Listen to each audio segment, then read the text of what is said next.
व्यवहारासु दुःखं व्यवहारासु दुःखं पुग्गलकमप्प फलं भुञ्जेति आदानिश्चयने दो चेदन भावम को आदस्सो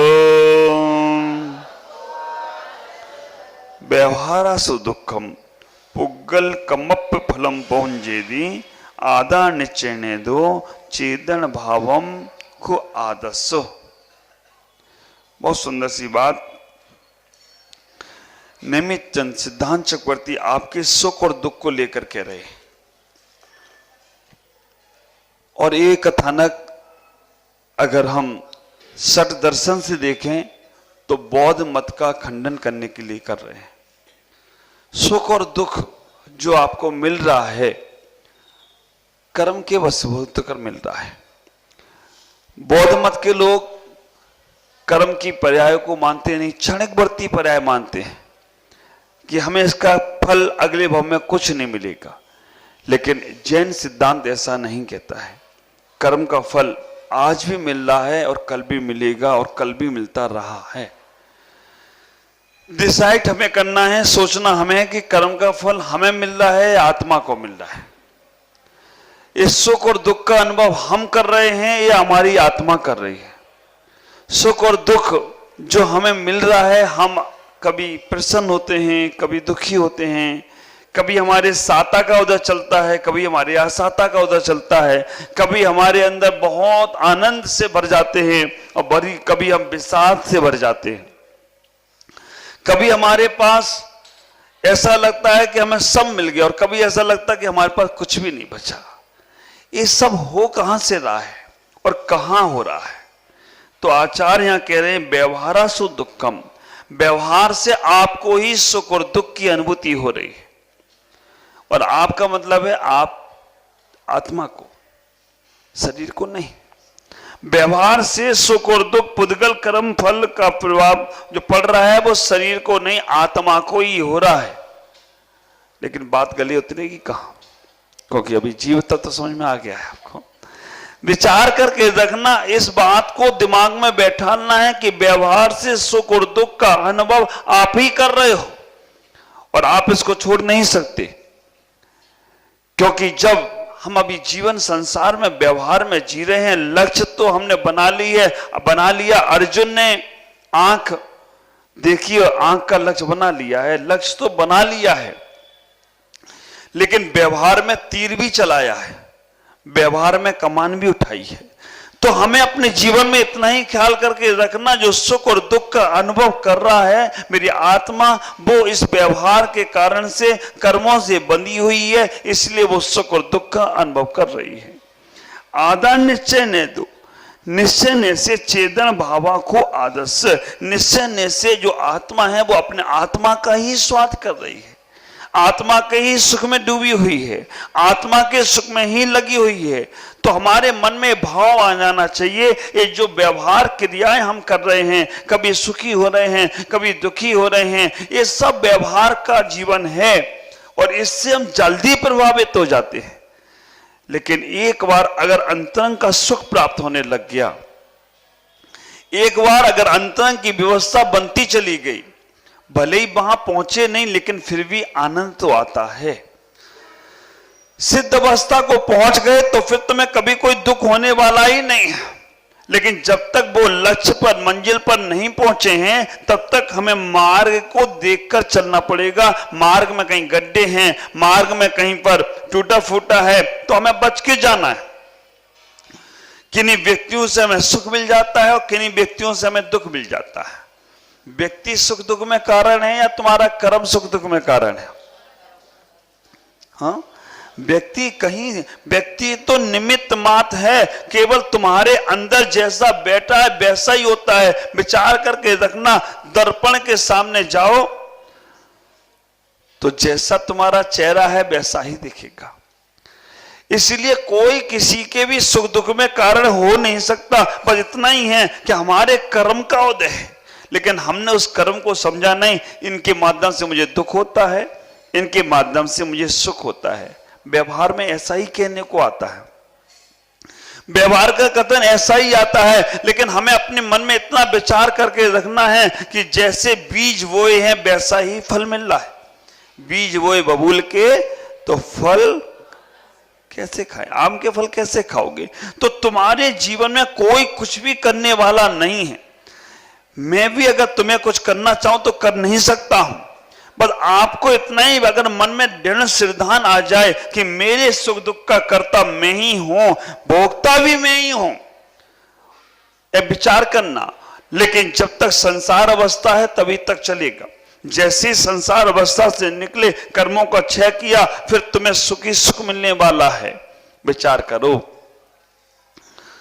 संसार में इंद्रियजन सुख है, इंद्रियों के माध्यम से सुख प्राप्त करते हो, और संसार के सुख तो ऐसे हैं, सर्दी का समय छत पर सो रहे हो, रजाई छोटी है, पैर लंबे हैं और पानी गिरने लग गया है, क्या करोगे? आप विचार करके रखना, पैर ढाकते हो तो सर खुल जाता है, और सर ढाकते हो तो पैर खुल जाता है, और दोनों ढाको तो गुड़ी मुड़ी हो जाते हैं, जैसे मां के पेट में बैठे हो। संसार का सुख तो ऐसा ही है। एक सुख मिलता है, पानी का कांच का गिलास लिया और हम जैसे ही पीने वाले थे, झटका लगा, गिरा, और गिरा तो चूर चूर हो गया। एक सुख मिलता है और वो पूरा हो नहीं पाता, दुख तैयार हो जाता है। फैशन का जमाना है, कपड़े की फैशन बदल जाती है, आदमी नहीं बदलता है, कपड़े की फैशन ऐसी। अभी तो बालों की सेटिंग बदल जाती है, सुबह किसी अलग प्रकार के बाल होते हैं, शाम को उन्होंने देखा कि भाई किसी ने हेयर कटिंग अलग तरह की कटाई है, तो बस फिर हेयर कटिंग में बातें बच जाते हैं। ख्याल करके रखो, संसार के सुख तो एक पूर्णता को प्राप्त होता नहीं है, दूसरा लेकिन हम उसमें ही खुश हैं। तो आचार्य यहां कहने का प्रयास कर रहे, एक बार अंतरंग का सुख देखने का प्रयास करो, आत्मा का सुख देखने का प्रयास करो। और आत्मा का सुख बाहर में नहीं मिल सकता, उसके लिए विचार तो करो, उस तक पहुंचने का प्रयास तो करो। आप बाहर में कहीं घुमाओ, पूरी दुनिया घुमाओ, पूरा विदेश घुमाओ, पूरा भारत का पूरा विश्व घुमाओ, लेकिन जो सुख तुम्हें तुम्हारे घर में मिलता है, बाहर व्यवस्थाएं अच्छी मिलती हैं, लग्जरी व्यवस्था, 5 स्टार का होटल, 7 स्टार, इससे भी ऊपर स्टार होता गया, सारी व्यवस्था मिलेंगी, लेकिन जो सुख घर में मिलता है वो मिलता है क्या? बाहर कितनी भी होटलों में भोजन कर आओ, हाँ, एक से एक पकवान खाया हो, जो लेकिन घर की रूखी सूखी रोटी में सुख मिलता वो मिलता है वहां क्या? ये बाह्य क्रिया देखना आप, बाह्य के जीवन में कितना भी तुम वैभव, कितना भी झूम लो, नाच लो, कुछ भी कर लो, लेकिन जिस वक्त तुम अपने आप में शांत रूप से रुकते, वो सुख मिलता है क्या? नहीं मिलता है। ख्याल करके रखना, ऐसा ही है। ये विदेश और कोई नहीं है, 5 इंद्रिय रूपी विदेश है हमारे पास। कानों से अच्छा अच्छा सुन लो, खूब सुन लो, थोड़ी देर बाद गलत गलत भी आएगा तो वो दुख में परिवर्तित हो जाएगा। आंखों से अच्छा अच्छा देख लो, लेकिन कुछ गलत देख लोगे तो फिर आंखें दुखी हो जाएंगी। मुख से अच्छा अच्छा बोल लो, लेकिन कुछ गलत बोलोगे तो फिर, है ना, एक पड़ेगा 32 बार। आप विचार करके रखना, कितना भी तुम शरीर से अच्छा अच्छा खूब लिपस्टिक, नाखूनी और क्या क्या लगाते पोतते हो, है ना, वो सब पुताई कर लो। दीपावली पे घर पोतते हो, ये लोग रोज दीपावली बनाते हैं, रोज अपना चेहरा पोतते हैं, सुबह से उठकर पोत लो, लेकिन जिस दिन चेचक के दाग आ गए तो क्या करोगे? ख्याल करके रखना, जिस दिन झुर्रियां पड़ गई तो क्या करोगे? क्योंकि ये संसार का सुख है, और एक बार तुमने अपना इंटरनल सुख पा लिया, आत्मा के सुख को पाने का प्रयास कर लिया, तो बाहर के चाहे अच्छे शब्द सुनाई दें या बुरे शब्द सुनाई दें, तुम्हें फर्क नहीं पड़ने वाला। बाहर अच्छा देखे या बुरा देखे, तुम्हें फर्क पड़ने वाला नहीं। अच्छा खाने को मिले या बुरा खाने को मिले, तुम्हें कोई फर्क पड़ने, तुम तो गड्ढा भरने के लिए जी रहे हो, इतना ही ख्याल करना। जब तक तुम्हें लग रहा है कि हमें ये हमारा खराब है, ये अच्छा है, विचार करके रखना। जब तक तुम्हारे मन में भाव आ रहा है तब तक तुम्हारी बाह्य की जिंदगी जी रहे हो, बाह्य के जीवन में जीने का प्रयास करो। और जिस दिन ये एहसास हो जाए, जिस दिन मन में ये भाव आ जाए, चलने दो, ये तो संसार है, चलता ही रहेगा, इन सबसे हमें परे होना है, इन सबसे हमें लौट के आना है, तो उसी दिन आत्मिक सुख की ओर बढ़ना प्रारंभ कर दोगे। जब तक विकल्प है किसी चीज में तब तक संसार है। निर्विकल्प अवस्था निर्वाण को जाने का पहल है, निर्वाण जाने की यात्रा। निर्विकल्प हो गए नहीं, लेकिन निर्विकल्प जाने का मन तो बनाओ। अभी हम तो निर्विकल्प में ही इतने विकल्प पैदा करके रखे हैं कि खुद भी विकल्प में चले जाएं और दूसरे को भी विकल्प डाल दें। निर्विकल्प अवस्था में पहुंचने के लिए ही हमने इतने विकल्प पैदा कर रखे हैं। हमारी पूजा पद्धति में विकल्प पैदा कर रखे हैं। आप विचार करना, हमारी क्रियाओं में, हमारे खान पान में, हमारे बाह्य के जीवन में हमने बहुत विकल्प बना लिए। और जब तक तुम्हारे जीवन में विकल्प हैं तब तक तुम निर्विकल्प हो नहीं सकते हो। तो निर्विकल्प होने के लिए मन में लक्ष्य बना लो। लक्ष्य बनाने के लिए आसक्ति कम कर लो। आसक्ति कम करने के लिए ममत्व भाव कम कर लो। ममत्व भाव कम करने के लिए उधर से मन फेर लो। आपको मालूम पड़ जाए कि इस ट्रेन में एक गंदा आदमी बैठा है, खराब आदमी बैठा है, आप विचार करके रखना, उधर देखने का भी मन नहीं होगा। ऐसा ही समझ लो कि 5 इंद्रियां जो हैं वो हमें गलत मार्ग पर ले जा रही हैं, तो हम उनसे बचें। इंद्रिय सुख नहीं, अतीन्द्रिय सुख पाओ। और है, तुम्हारे पास है, पाने का प्रयास करना। और तुमने पा ही लिया है तो फिर क्या पाओगे? हाँ, तुमने जब पा ही लिया है तो फिर कुछ नहीं करोगे, बिल्कुल बैठ जाओ। जैसे हमारे सिद्ध भगवान बैठे हैं, निकम्मा अटगुणा, निकम्मा निकम्मा अटगुणा किमचिवा चरम देहि दो सिद्धा। तो पाने का प्रयास करो, मन में भाव बना लो कि हमें ऐसा ही करना है। तो आज आचार्य यहां नहीं कह रहे, व्यवहार से आत्मा सुख और दुख को भोगती है, निश्चय से आत्मा सुख और दुख को कुछ नहीं। ख्याल करके रखना, संसार की क्रिया तुम्हें लखपति बनाती है। अभी हमें जब मालूम पड़ा कि लखपति परिवार, कौन सा परिवार? अच्छा, धारीवाल परिवार। हम सोचे लखपति परिवार, धारीवाल परिवार। आप विचार करना, संसार की दुनिया, धारीवाल तो वही है, माणिकचंद धारीवाल ना, माणिकचंद धारीवाल वो अलग परिवार नहीं है? अच्छा नहीं, वो धारीवाल वो और ये एक ही है, नाम अलग अलग है ना, वो गोत्र तो एक ही है। हाँ, माणिकचंद गुटका का परिवार वही परिवार, गोत्र तो एक ही है। विचार करो, तो संसार की चीजें, संसार के लोग तुम्हें लखपति बना सकते हैं, करोड़पति बना सकते हैं, खरबपति बना सकते हैं। संसार के सुख तुम्हें अरब खरबपति बना सकते हैं, लेकिन एक बार तुमने अंदर का सुख पाने का प्रयास कर लिया तो तुम अनंतपति बन जाओ, तो कोई आश्चर्य की बात नहीं है। हमारा जैन आगम तुम्हें अनंतपति बनाने की बात करता है, जैन आगम तुम्हें अनंत में मिलाने की बात करता है, जैन सिद्धांत तुम्हें अनंत में पहुंचाने की बात करता है। लेकिन हम बाहर की क्रियाओं से निपटे, तब बाहर की क्रियाओं में उलझे इतने पड़े हैं। सिद्धांत उलझने के लिए नहीं, सुलझने के लिए है। जैन आगम जो संसार में अनंत काल से उलझे पड़े हो क्रियाओं में, जो अनंत काल से उलझे पड़े हो सिद्धांतों में, जो अनंत काल से उलझे पड़े हो स्वाध्याय में, जो अनंत काल से उलझे पड़े हो व्रत उपवास में, जो अनंत काल से उलझे पड़े हो त्याग और संयम में, बस उससे निकलना है। निकलना है तो पहले पढ़ना पड़ेगा चक्कर में। आप विचार करना, एक व्यक्ति, हमने बोला था क्षमावाणी वाले दिन, इंदौर में क्षमावाणी के पहले एक उसने चांटा मारा जोर से। क्यों मारा? गलती करेंगे तभी तो क्षमा मांगेंगे, उत्तम क्षमा, आप क्षमा करो मुझे। विचार करना, हमने गलती नहीं करी तो क्षमा किसकी मांगे? तो पहले गलती करेंगे तब क्षमा मांगेंगे। तो आप निकलना है तो निकलोगे तभी जब आप उसमें फंसे हो, ये महसूस हो जाए मैं फंसा हूं और मैं निकली गया हूं, तो तो फिर कब महसूस करोगे?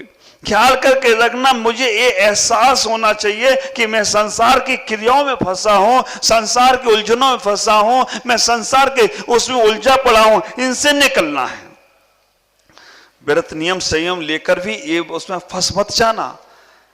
वो मार्ग है, सम्यक दर्शन, ज्ञान, चारित्राणी, मोक्ष मार्गा। मोक्ष मंजिल नहीं है, मार्गा। सम्यक दर्शन, ज्ञान, चारित्राणी, मोक्ष मार्गा, मंजिल नहीं है। इस बात को ख्याल करना, मैं सम्यक दृष्टि, मैं सम्यक ज्ञानी, मैं सम्यक चारित्रधारी, तो ये सब मार्ग में ही पड़े हुए चक्कर में। मंजिल तो वो है जहां ये भेदभाव ही खत्म हो जाए। और जब तक मंजिल को नहीं पाया है ना, तो ख्याल करना, मार्ग छोड़ मत देना। हाँ, ट्रेन में बैठे हो और बंबई जाना है, और बंबई में आया नहीं, बीच में ही तुम्हें अच्छा लग गया, कोई स्टेशन उतर गए, तो बंबई पहुंचने वाले नहीं हो। ख्याल करना, मार्ग तब तक नहीं छोड़ना जब तक मंजिल ना मिले, और मंजिल मिल जाए तो मार्ग छोड़ना पड़ेगा या छूट जाएगा? हाँ, तो बुद्धि मत लगाना उसमें कि छोड़ना पड़ेगा, छूट जाएगा। ख्याल करो, पहले घर में जब सीढ़ी पे चढ़ते हो, ऊपर वाली सीढ़ी पे चढ़ना है तो नीचे वाली सीढ़ी छोड़ोगे या छूट जाएगी? छूट जाएगी। आगे का कदम बढ़ाया है तो पीछे वाला कदम उठाते हो या उठ जाता है? इतने तो ज्ञानी जीव हो तुम, हमारी आवश्यकता क्या है तुमको? बस इतना ही ख्याल करो, जब तक आगे का पैर जमा नहीं और पीछे का उठा लो तो क्या होगा? सर नीचे होगा, पैर ऊपर होगी, है ना? ऊपर की मंजिल के पैर सीढ़ी पे रखा नहीं, स्टेशन आया नहीं और हम उतर गए तो क्या होगा? पटकते रहो। एक बार खट्टर काका आगरा का ताजमहल देखने गए, पहुंचे, ट्रेन में बैठ के जा रहे थे, अचानक एक स्टेशन पे आवाज आई, आगरे का पेठा, आगरे का पेठा, आगरे का पेठा। उन्होंने कहा आगरा आ गया। एतमादपुर में उतर गए। वो एतमादपुर में उतर गए और वहां जैसे स्टेशन से बाहर आए, एक रिक्शे वाला मिला, बोला मुझे आगरा का ताजमहल देखना है। उसने बैठो साहब, बैठा ला, खूब घुमाया, खूब घुमाया, पूरा एतमादपुर घुमाया। एतमादपुर और आगरे में करीबन 50 किलोमीटर की दूरी है। खूब घुमाया। रिक्शे वाले ने कहा खूबसूरत से मूर्ख पड़ा है, आगरा में ताजमहल और एतमादपुर में ढूंढ रहा है। 50 किलोमीटर दूर था, उसने वहीं वहीं घुमाया। और एक छोटी सी गली थी, सकरी सी, साहब आगे रिक्शा जा नहीं सकता, यहीं उतरना पड़ेगा, 500 रुपए निकालो। इतना घुमाया, 3 घंटे घुमाया उसने। और इसमें गली के पार जाओगे तो सामने ताजमहल दिखेगा। गली से जैसे उतारा, गली में अंदर गया, अंदर जाके देखता है कि चाचा चौधरी मिल गए।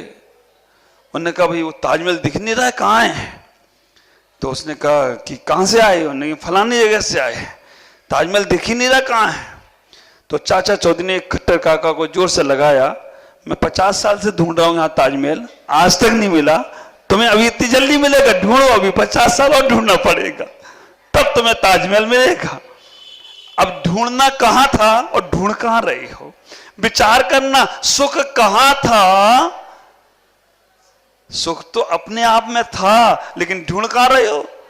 अच्छी सी गाड़ी, अच्छी सी बाड़ी, अच्छी सी लाड़ी, लाड़ी भी अच्छी लेते हो, गाड़ी भी अच्छी लेते हो और बाड़ी भी अच्छी लेते हो, और दुनिया खत्म।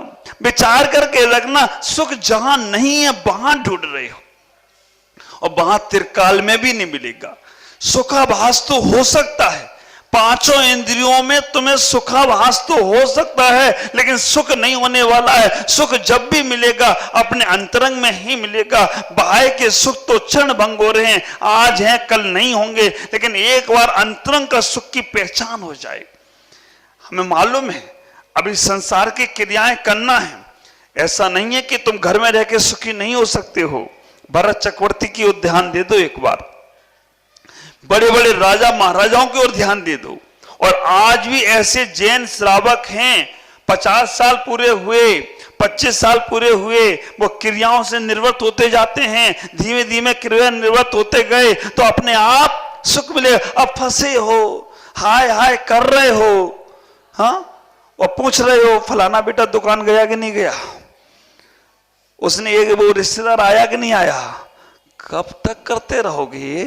थोड़ा तो अपने अंदर से पूछो कि अभी संयम मिला कि नहीं मिला, अभी तुमने व्रत का पालन किया कि नहीं किया, अभी तुम्हारा रात्रि भोजन छूटा कि नहीं छूटा, अभी तुमने बाहर के भोजन छोड़े कि नहीं छोड़े। अपने आप से पूछो। जीवन भर तुमने कर लिया बाहर की दुनिया, अब नहीं करना है, अब केवल अपने आप की बात करना है।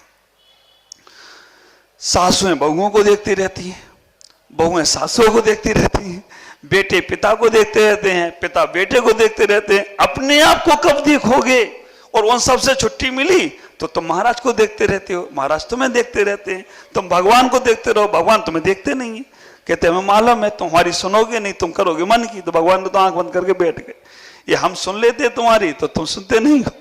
तो ये हम एक दूसरे को कब तक देखते रहे? इन सबसे फ्री हो तो अपने आप को देखें।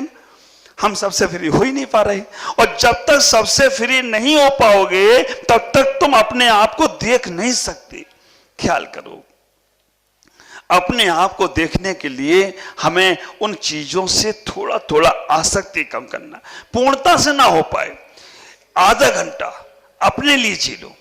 मेरे तो ज्ञानी मनीषियों ने कहा है, एक घड़ी आधी घड़ी आधी में पुण्याद, आधी में पुण्य। एक घड़ी 24 मिनट की और आधी घड़ी 12 मिनट की, आधी में पुण्याद 6 मिनट भी अगर तुम अपना ध्यान कर लो, हरे कोटि अपराध, करोड़ों करोड़ों जन्मों के अपराध, कोटि अपराध हर जाते हैं, समाप्त हो जाते हैं। और मेरे आचार्य ने तो मालूम कितनी बड़ी बात कही है, एक बार सम्यक दर्शन का प्रकाश अंदर हो जाए, है ना, एक बार सम्यक दर्शन की झलक आ जाए, अर्ध पुद्गल परावर्तन काल क्षण में खत्म हो जाता है। जो एक मिथ्या दृष्टि जीव सम्यक दर्शन को प्राप्त करता है, चौथे गुणस्थान में पहुंचता है। जितनी कर्मों की निर्जरा वो सम्यक दर्शन को प्राप्त करते समय करता है, केवल एक गुणस्थान में आने में, बाकी के 4 से 14 तक जाने में उतनी निर्जरा करता है। अर्धपुद्गल तो उसने चौथे गुणस्थान, जैसे मिथ्यात्व में 3 करण किए, अदाकरण, अपूर्वकरण, अनुवृत्तिकरण, मिथ्या से निकला, 3 करण किए, और जैसे ही सम्यक को प्राप्त किया, आधा संसार खत्म। द्रव, छेद, काल, भाव, भाव, ये 5 परावर्तन उसके खत्म हो जाते आधे। और आधे के लिए प्रयास करना है। अब वो बात समझ में नहीं आएगी क्योंकि सिद्धांत की बात है, तो व्यवहार समझ लो आप। जैन कुल में जन्म लिया, कितने % पाप कम हो गए तुम्हारे? मैं कहूंगा 80-90% पाप कम हो गए।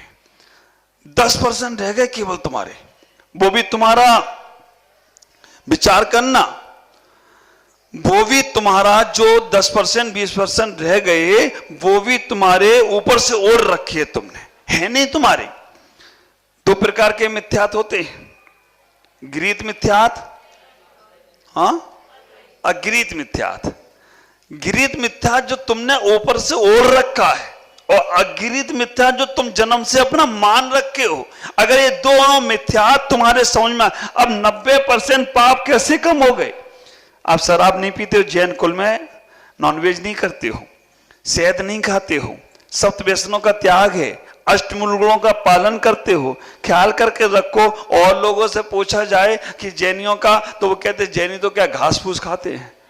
कुछ नहीं खाते, वो घास फूस खाते हैं, लेकिन फिर भी तगड़े हो जाते हैं। तुम सब खा रहे हो, फिर भी तुम्हारे पास कुछ नहीं है। लेकिन जैनी कुछ नहीं खाकर भी बहुत मस्त हैं, इतने तगड़े हैं जैनी, खा पी के भी, कुछ भी घास फूस खा के मोक्ष चले जाते हैं। और तुम सब कुछ खाने के बाद भी स्वर्ग नहीं जा पा रहे हो। क्या स्थिति तुम्हारी? अगर हम बिना खा के भी, हम सब बिना पढ़े लिखे हम मेरिट में आ जाएं। हमारे आचार्यों ने कहा है कि हमारे को स्कूल कॉलेज की पढ़ाई नहीं करना चाहिए, क्योंकि बिना पढ़े हमारे एक भी भगवान पढ़ने नहीं गई, और सब केवल ज्ञानी हो गई। और तुम कितने पढ़ पढ़ के कौन से ज्ञानी हुए?